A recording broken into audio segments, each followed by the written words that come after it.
안녕하세요. 책 읽는 쭈TV입니다. 오늘 소개할 책은 놀 수 있을 때 놀고 볼 수 있을 때 보고 갈 수 있을 때 가고 입니다. 지은이는 윤영미, 펴내은 것은 몽수북 출판사입니다. 저자는 SBS 아나운서로서 화려한 인생을 살았는 것처럼 보이지만 그 이후 프리랜서 방송인으로서 쉽지 않은 삶을 살아왔습니다. 젊은 시절보다 지금의 자신이 외모지수, 능력지수, 행복지수 모두 더 좋아졌다고 자신한다. 직접 기획한 여행 프로그램인 영미투어는 오픈 30분 만에 마감될 정도로 인기이며 좋아하는 물건들을 선별하여 판매하는 영미상에도 활발히 운영하고 있다. 이 책은 한마디로 지금의 나이가 좋다, 현재를 즐겨라고 얘기하고 있습니다. 지금부터 책 속으로 들어가 보겠습니다. 다음은 없다. 사랑하는 사람에게 사랑한다 말하기, 고마운 사람에게 고맙다 말하기, 미안한 사람에게 미안하다 말하기. 언젠간 해야지 싶지만 과연 그 언젠가 올까? 60년 넘게 못하던 엄마에게 사랑한다 말하기, 기억을 잃고 딸을 알아보지 못하는 엄마에게 뒤늦게 사랑한다 말하며 얼마나 후회했는지 모른다. 진즉에 사랑한다 말했더라면 엄마가 얼마나 좋아하셨을까. 그래서 나는 아이들에게 전화 통화할 때마다 말한다. 사랑해. 그러나 아들들도 내가 그랬던 것처럼 엄마에게 사랑한다 말하지 않는다. 그 마음 알지만 서운하다. 아무리 말해도 안 된다는 거 알지만 아들들아, 사랑은 말로 표현하는 거란다. 만나고 싶은 사람 다음에 보자 말하지 말자. 나는 다음 주에 만나기로 했어도 오늘 만나고 싶으면 만난다. 다음 주는 다음 주고 오늘은 오늘이니까 마음의 운이 있으면 그걸로 행할 이유는 충분하다. 마음이 행하는 대로 발길을 향하는 거, 내 눈길 향하는 대로 걸음을 옮기는 거, 그게 답이다. 무모한 집. 4년 전 새해 초 설날과 남편 생일, 시어머니 생신이 겹친 아주 중요한 날이었다. 25년 결혼 생활 중 단 한 번도 명절날에 시댁을 가지 않는 적이 없었다. 그래야만 하는 줄 알았다. 4대 독자인 아들과 손주들을 보고 싶어 하시니 같은 서울에 있는 시댁이지만 전날부터 가서 장을 보고 전도 붙이고 거실에 이불 펴놓고 아예 하룻밤 자면서 명절 특선 영화도 보는 특집 방송 같은 명절을 보냈었다. 시어머니는 맏딸이었다. 동생만 4명. 어머니가 동생들 다 업어 키우고 공부시켰다 하는데, 그래서 그런지 어머니 생신이나 명절이면 시어머니 동생들 4가족, 그들의 아들, 며느리와 손자, 키우는 강아지까지 데리고 시댁으로 와 아침과 점심까지 먹고 갔다. 암튼 4년 전 설날이자 시어머니 생신이자 남편 생일까지 겹친 그날 나는 선언했다. 독립기념선언문 낭독하듯 이번 설엔 시댁 안 가고 혼자 제주 여행을 떠난다고 일반적 통보를 했다. 그런데 아무 일도 일어나지 않았다. 홀로 제주에 내려와 지낸 열흘. 코로나19 초기라 제주는 텅 비어 있었다. 30분을 달려도 차 한 대 없었고, 유명 식당에서도 관광지에서도 당최 사람 구경을 할 수가 없었다. 겨울 벌판의 억새와 길가에 드문드문 자리한 동백만이 반겨주었을 뿐이다. 그 낯설고 생경스러운 제주의 자연, 그 속에 낯선 나, 그게 좋았다. 지금같이 관광객 바글거리는 제주였다면 아마도 나와의 인연은 없었을 것이다. 그 제주의 텅 빈 자연이 내게와 꽂혀 나는 제주에 집을 구하고 싶었다. 먼저 차를 샀다. 중고로 경차 스파크를 샀다. 그리고는 울면서 기도했다. 내 몸 하나 뉘을 곳을 간곡히 구했다. 귤밭 가운데 천장 높은 돌창고가 있는 소박하지만 운치 있고 싼 집. 아, 그런 집이 있을 리가 있나. 제주의 서쪽, 남쪽, 동쪽을 미친 듯이 운전하며 하나님을 원망하고 울었다. 어떻게 60년을 하루도 안 쉬고 치열하게 일해왔건만 내 작은 거처 한 군데 제주에서 구할 수 없는가. 천둥 불구숭이처럼 동에서 서로 서에서 동으로 제주의 곳곳을 훑고 다녔다. 기적처럼 동중 쇠아리에 원하던 집을 원하는 가격에 구하게 되었고 집 앞에 벚꽃나무가 근사해 체리 브로썸 하우스, 체리집이라 이름도 붙였다. 당근마켓에서 중고 가구와 소품들을 사 경차에 실어 나르며 자다가도 벌떡 일어나 가구를 이리저리 옮기는데 하나도 힘들지 않았다. 새알이 체리집에서의 2년은 행복하였다. 아침이면 커튼을 젖히고 첼로 연주곡을 틀고는 문 앞 데크에 나가 커피를 마시며 비를 즐기기도 했다.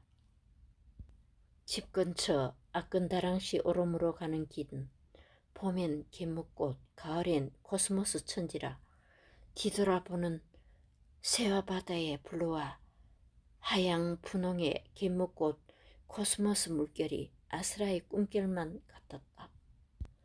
노는 것도 연습이 필요하다. 잘 놀려면 적당히 끼고 빠지고 눈치가 있어야 한다. 주야장천 내 얘기만 했어도 안 되고 입국 다물고 있어도 존재감이 없다. 모임에는 다양한 캐릭터가 필요하다. 소위 밥값 잘 내는 사람, 웃기는 사람, 잘 들어주는 사람, 맛집 리스트를 꿰고 있는 사람, 재능 있는 사람, 윗도 있는 사람, 분위기 띄워주는 사람. 내 경험에 따르면 윗도 있는 사람은 밥값 안 내도 늘 불려다닌다. 밥값이야 돌아가며 내거나 나눠내도 되지만 재미와 윗도는 노는데 필수. 또 말없이 들어주는 사람도 꼭 필요하다. 다 말 많고 다 말 잘하면 시끄럽고 피곤하다. 또한 너무 성공하고 너무 잘 나가는 사람은 자기중심적이라 힘들다.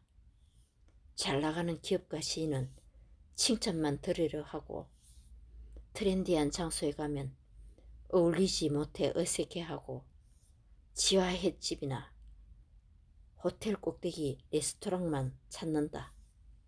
또한 얘기 중심이 자기가 아니면 견디기 힘들어한다. 지금이 화양연화. 젊어서는 외모가 발목을 잡더니 나이 들어서는 나이가 발목을 잡았다. 20대에 미리 30대를 살았고 30대엔 40대, 40대엔 50대를 앞서 살았다. 그러고 보니 나는 내 나이를 살아본 적이 없었다. 항상 미리 나이를 먹었다.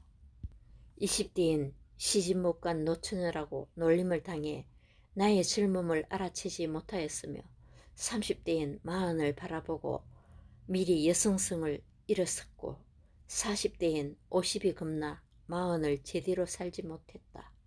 50엔 또 60이 겁나 노년을 미리 당겨와 예습했다. 그러나 돌이켜보니 가장 아름다웠던 시절은 30 중반부터 신사이였다. 여성으로서 또 한 인간으로서 찬란한 풍요의 시절이었다. 지금 와서 그때의 사진을 보면 인생 절정이었고 하이라이트였으며 화양연화의 시절이었다. 난 이제 60이 넘었다. 내가 방송에 나가 나이 든 탓을 하도 했더니 후배의 엄마가 꼭 영미에게 전하라며 말씀하셨단다. 영미는 지금 너무 예쁘다고. 여든이 되어 지나온 60대를 돌아보면 예수는 근사한 나이였고 그 나이만 되어도 날아다닐 것 같다고. 혼자 다녀라. 영미 투어 때 나는 중년의 숙녀분들께 꼭 혼자 오시라고 강조한다.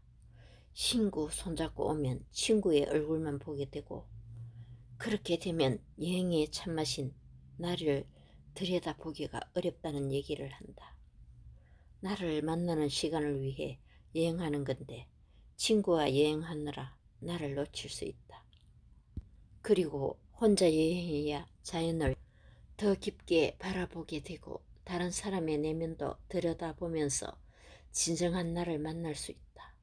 친구의 얼굴은 평소에 보면 되는 것이고 여행할 때만큼은 혼자 걷고 혼자 밥 먹고 혼자 일정을 정하고 혼자 잠자리에 들자.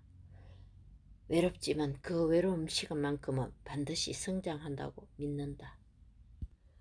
친구랑 가면 늘 하던 얘기를 할 수밖에 없고 가족들과 가면 가족들 뒤치다거리 하느라 피곤이 쌓인다.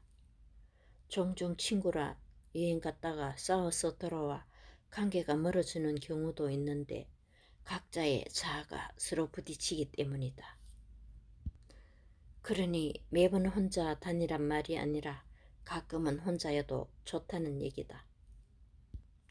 꼭 예전에 뭔가 이룬 사람을 좋아했으나 이젠 성취를 하느라 자기를 잃어버린 사람이 무섭다. 산 정상을 꼭 밟아야 등산인가? 마라톤은 꼭 끝까지 완주해야 하나? 공부는 꼭 1등을 해야 하나? 기업은 꼭 톱이 되어야 하나? 결심은 꼭 이루어야 하나? 책은 꼭 끝까지 읽어야 하나? 계획은 꼭 이루어져야 하나? 꼭은 목표일 수는 있으나 목적은 아니다. 산꼭대기까지 오르지 않아도 도중에 주저앉아 저 구름 흘러가는 것도 보고 물소리, 새소리 듣다 주물녘에 내려오면 되는 거지. 정상에 태극기 꽂아봤자 그게 다 무슨 소용인가. 나하고 놀자. 마냥 젊은 세대를 따라가려 억지를 부리기보다는 자연스럽게 내 속도로 적응해 나가는 건 어떨까. 모르면 물어보고 자꾸 해보기도 하고 그래도 안 되면 그냥 내 스타일로 얼굴 주름을 없애려 너무 피부를 당기면 성형 괴물 소리를 듣는 거고 젊게 입는다고 배꼽티에 트레이닝복을 입으면 녹숙자 같아진다. 배우 김혜자 씨는 표정 연기에 방해된다며 성형을 전혀 하지 않는단다. 안 그래도 존경스러운 배우인데 그 얘기를 들으니 더욱 대단한 배우란 생각이 든다. 가수 패티김의 백발도 얼마나 멋있는가. 패티김은 평생 6시 이후에 아무것도 먹지 않았다고 하던데 그렇게 자기관리에 철저한 분이 염색을 하지 않고 백발을 유지한다는 건 억지로 젊어 보이지 않겠다는 신념 아닐까. 60세가 돼도 인생은 모른다. 나도 처음 살아보는 거니까. 나도 67세는 처음이야. 배우 윤여정 씨의 솔직한 어록이다. 모르면 모른다고, 부러우면 부럽다고, 솔직하고 위트 있게. 그러나 따뜻함을 잃지 않는 윤여정 씨의 태도가 신선한 충격으로 다가온 건 그동안 너무 어른인 척 하는 어른들만 보아와서가 아닐까. 먹고 사는 일의 위대함. 저녁 기차 타고 경북 김천으로 강의 가는 날. 날이 춥다. 구두와 도시락까지 싸가느라 가방이 꽤나 무겁다. 키도 작고 팔다리도 짧고 뼈도 가늘어 짐은 언제나 내게 버겁다. 더욱이 요즘 다이어트 하느라 최소한 먹기에 늘 배고픈 상태. 그야말로 춥고 배고프다. 기차 차창을 통해 보이는 푸른 어스름의 저녁은 언제나 쓸쓸하다. 새벽과 저녁의 색깔은 언뜻 비슷하나 내음이 다르다. 새벽은 알싸하고 저녁은 매캐하지. 진행하던 프로그램이 막을 내리게 되어 며칠 전부터 얹힌 듯 가슴이 답다. 프리랜서 생활 10년이 훨씬 넘었지만 맡았던 방송이 끝낼 때마다 느끼는 아쉬움은 항상 같은 무게로 다가온다. 사람과의 이별은 마음의 생채기가 남지만 하던 방송과의 이별은 마이너스 통장을 남긴다. 기차역에선 늘 그리움이 안개처럼 다가온다. 외로움과 그리움은 다르지. 외로움은 누구나 채워줄 수 있지만 그리움은 그 그리움의 대상만이 채워줄 수 있는 것. 그러나 지금은 외로움과 그리움을 따질 때가 아니다. 굽어진 철로가 보이는 기차역 벤치에 앉아 괜한 전화를 돌린다. PD님, 저 요즘 시간 많아요. 같이 일 좀 해요. 자존심은 없다. 내 새끼 키우며 먹고 사는 문제에 자존심은 무슨. 시장에서 장사를 하든 넥타이를 메고 지하철로 출근을 하든 치킨집에서 닭을 튀기든 청소를 하든 편의집에서 알바를 하든 먹고 사는 일은 위대하다. 먹는 건 쉬우나 먹고 사는 일은 쉽지 않다. 충고보다는 밥.